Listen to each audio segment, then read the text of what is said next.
Nous allons voir les différentes étapes incontournables, il y en a 6, pour mener à bien l'écriture d'un récit de vie. D'abord, je vais me présenter, pour ceux qui ne me connaissent pas, donc je suis Patrick Dubois-Baudry, je suis écrivain biographe, et j'ai eu l'opportunité d'écrire plus d'une centaine de biographies, donc d'accompagner les personnes qui souhaitaient écrire, raconter leur histoire dans un livre. Et j'aimerais donc partager avec vous à travers cette vidéo mon expérience que je partage aussi à travers mon blog qui s'appelle écrire-un-livre.net.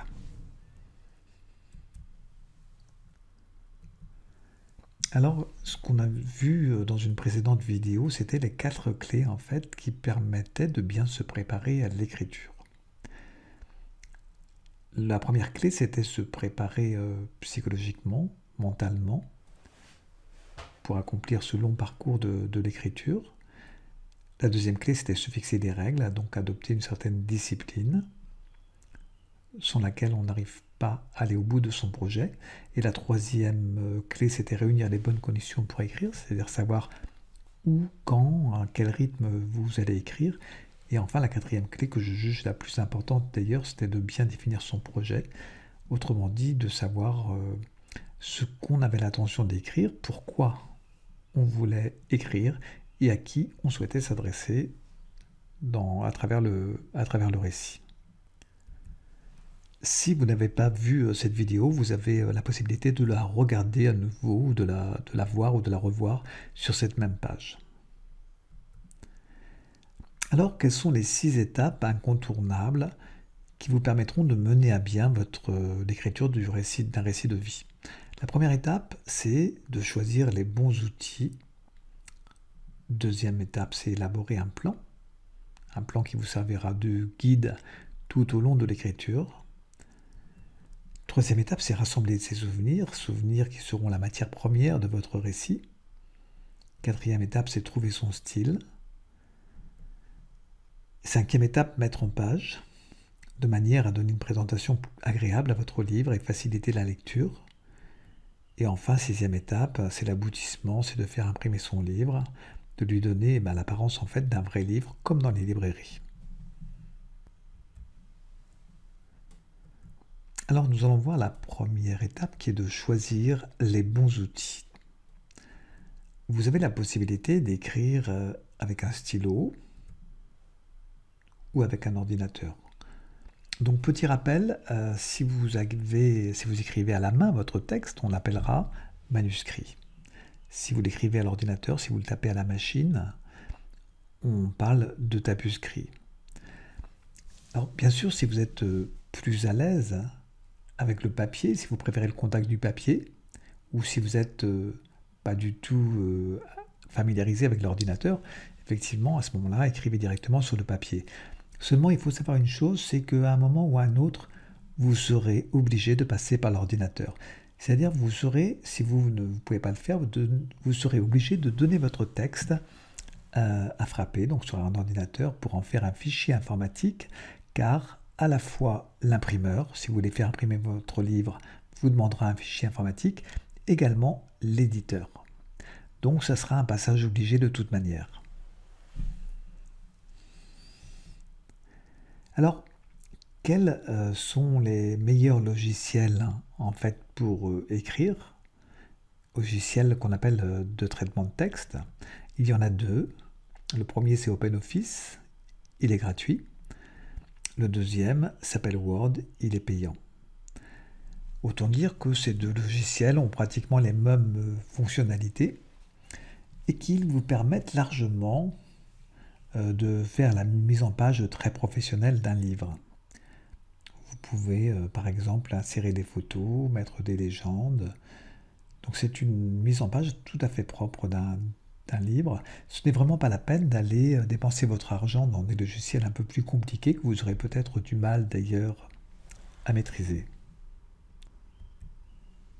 Alors bien sûr, la différence entre les deux, s'il y en a un qui est payant et l'autre qui est gratuit, Word fonctionne sous forme d'abonnement, il coûte à peu près dans les 100 € par an, et sachant qu'il y a des prix plus intéressants pour les étudiants et pour les familles que pour les professionnels bien sûr.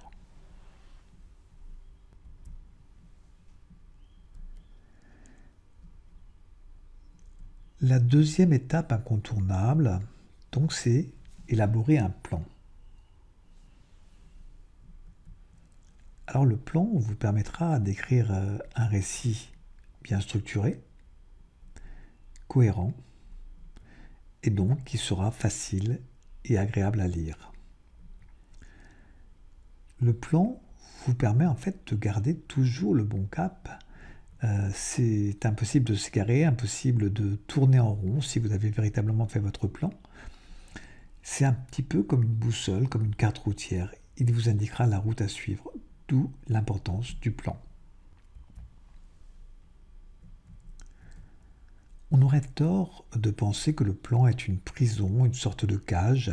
Et une fois qu'on a fait un plan, avec premièrement, deuxièmement, troisième chapitre, quatrième chapitre, on se sent enfermé et on ne peut plus bouger. Non, pas du tout. Le plan n'est pas du tout une cage. Il est au contraire souple et évolutif. Le plan doit s'adapter à votre récit et non l'inverse. Donc il est amené en fait à évoluer au fil de l'écriture. Pour ma part, je ne me souviens pas avoir gardé le plan tel que je l'avais démarré au départ. J'ai toujours apporté des modifications à mon plan en cours d'écriture.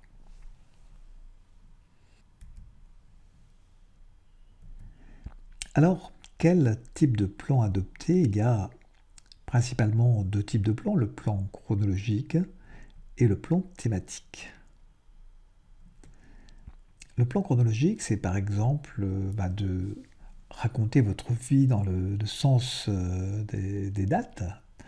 Par exemple, parler d'abord de votre naissance, de votre petite enfance, de votre jeunesse, de votre mariage, de la création d'une famille, de votre retraite, des grands-parents. Il est important aussi de ne pas hésiter à faire des retours en arrière si votre récit l'exige.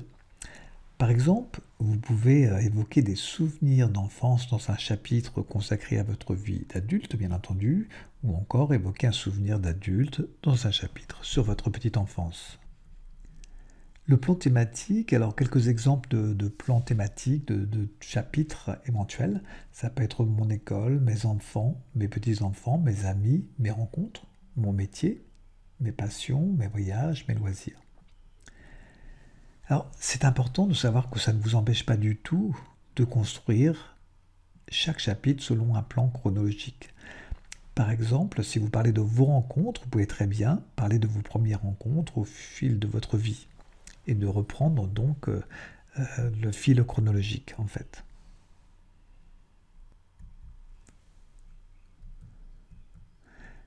Ah, si vous bloquez, si vraiment vous n'arrivez pas à faire de plan, je vous donne une astuce, c'est de faire un résumé de votre vie en quelques lignes, par exemple sur une page. Et vous allez voir que vous allez inconsciemment, d'ailleurs de façon parfois inconsciente, mettre les principales étapes de votre vie sur la page. Donc vous aurez ainsi les principaux chapitres. Alors si vous bloquez, si vous n'arrivez vraiment pas à vous en tirer, je vous conseille de le faire et vous verrez. C'est une astuce qui marche très bien.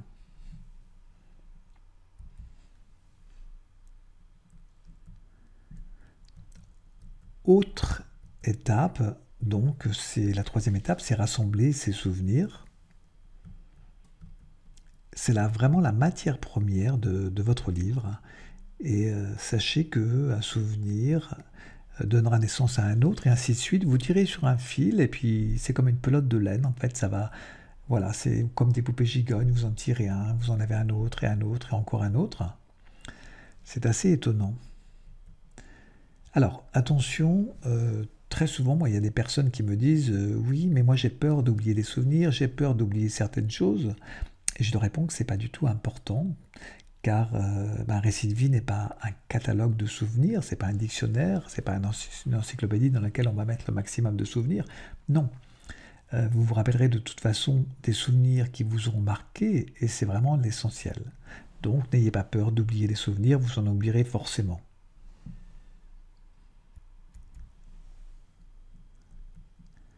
Alors comment rassembler ces souvenirs?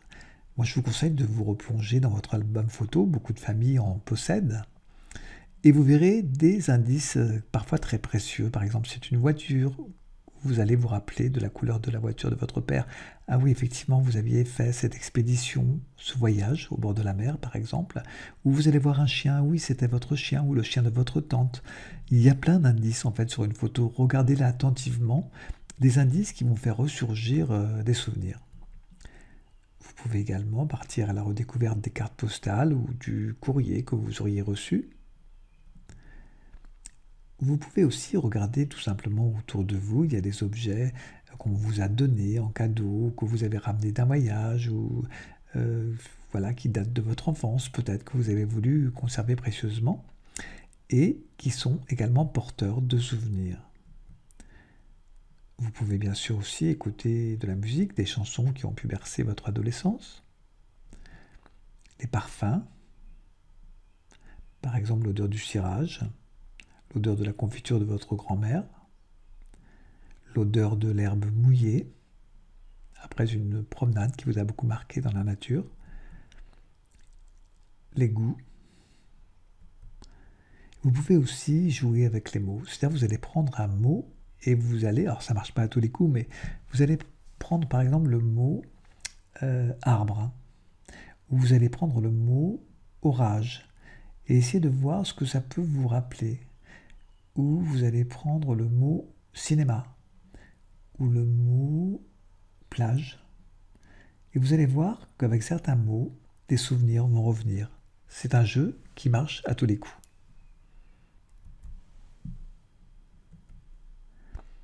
Alors, bien sûr, je vous conseille de garder toujours sur vous un petit carnet de notes, car les souvenirs peuvent revenir comme ça au détour d'un chemin, en entrant dans le métro, en prenant le bus, le train, en voiture. Et donc, c'est toujours utile de pouvoir les noter sur un petit carnet. Alors, autre étape incontournable, c'est trouver son style. Alors, trouver son style, en fait, si vous avez déjà un style, gardez-le. Inutile d'en changer. Si vous êtes à l'aise en écriture, si vous avez l'habitude d'écrire, ne changez rien. Sinon, voici quelques conseils si vous n'êtes pas familiarisé avec l'écriture. Évitez le langage parlé. N'écrivez pas comme vous parlez. Faites des phrases simples, courtes, un sujet, un verbe, un complément. Donnez certains détails pour installer une ambiance. Alors, certaines personnes ne comprennent pas trop. C'est pourtant important. Par exemple, donner la couleur d'une voiture. On me dit, oui, mais pourquoi donner la couleur d'une voiture? Donner le temps qu'il fait. Oui, mais ça ne va rien apporter à mon récit. Si, ça apporte beaucoup parce que c'est important de décrire l'atmosphère. Donc n'hésitez pas à donner certains détails qui vont replacer en fait le lecteur dans une certaine ambiance. Ne soyez pas avare de détails. Chassez bien sûr les répétitions, et elles sont souvent nombreuses, de façon inconsciente toujours. Ne n'hésitez pas sur la ponctuation. Il faut mieux plus de ponctuation que pas assez. Si vous ne mettez pas de ponctuation, le lecteur sera perdu et vos phrases ne voudront absolument rien dire. Chassez les mots parasites, donc, en effet, par contre, et puis, cependant. Si vous voulez, moi, quand j'écris du premier jet, après je me relis, bien entendu, et vous ne pouvez pas savoir le nombre de mots parasites, alors que j'ai l'habitude d'écrire, que je supprime. Énormément de mots comme ça qui viennent, qui sont en trop. Ah, une astuce, lisez votre texte à haute voix, et vous pourrez juger de la fluidité de votre texte. Si les mots, si vous butez sur les mots, si vous sentez que c'est pas harmonieux, à ce moment-là, il faut que vous vous remettiez à réécrire. La lecture à voix haute est vraiment pour moi un test très performant.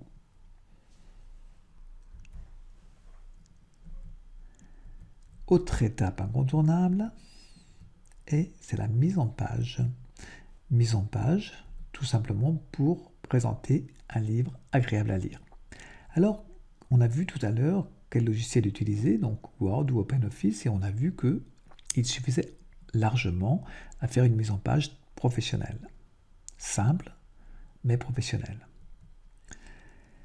Quel format vous devez adopter? Si vous souhaitez faire un livre classique, genre livre de poche, utilisez le format A5. Concernant les polices, évitez les polices fantaisistes. Vous pouvez utiliser par exemple les polices les plus classiques comme Times New Roman, Arial, Helvetica. Pour ma part, j'utilise beaucoup Calibri. Voilà, je me suis pris d'affection pour cette police de caractère. La taille de la police, en général, c'est 11 ou 12. Moi, j'utilise 12. Interligne simple. Ne numérotez pas les pages blanches ni les pages de titre. Et laissez une marge en haut, en bas et sur les côtés d'environ 2 cm. Autre règle de mise en page, c'est commencer les chapitres toujours sur une page impaire. Enfin, la dernière étape sera de faire imprimer votre livre. Faire imprimer son livre, donc imprimer ou éditer, on fait très souvent la confusion entre imprimer ou éditer. Moi, j'entends beaucoup autour de moi. En fait, imprimer, c'est l'acte de fabriquer un livre. Et c'est généralement l'imprimeur qui imprime le livre. Éditer, c'est complètement différent. Il n'y a pas de fabrication technique. C'est une agence ou un éditeur indépendant qui va porter un livre à la connaissance du public, autrement qui va le diffuser, qui va promouvoir et le diffuser. Mais pour fabriquer le livre, il fera appel à un imprimeur. Donc important de bien faire la distinction entre ces deux mots. Impression numérique, elle est importante puisque c'est ce type d'impression qui vous permet de fabriquer en fait votre livre en très peu d'exemplaires. Ça peut être, je sais pas, 5, 10, 15, 50 exemplaires. Réaliser l'impression en ligne, pour ma part, je réalise toujours l'impression en ligne, c'est-à-dire que je ne connais pas le visage de l'imprimeur. Ça passe toujours par Internet, avec des gens très sérieux que j'ai appris à connaître, mais voilà, on a parlé au téléphone, mais on ne s'est jamais vu, on ne s'est jamais rencontré, et j'envoie à ce moment-là les fichiers par mail. Alors, les fichiers doivent toujours être sous le format PDF. Le format PDF, vous pouvez très bien l'obtenir d'un simple clic à partir de Word ou à partir d'OpenOffice. Bon à tirer, alors bon à tirer c'est quoi? C'est donc le BAT. L'imprimeur, une fois que vous lui aurez donné votre fichier informatique, il vous retournera un exemplaire du livre pour que vous regardiez une dernière fois s'il n'y a pas de grosses fautes dans le titre par exemple, si vous n'avez rien oublié. Donc en fait c'est un test, vous allez vérifier. Ça vous permet de vérifier avant de faire le tirage des 10 exemplaires suivants ou des 50 exemplaires.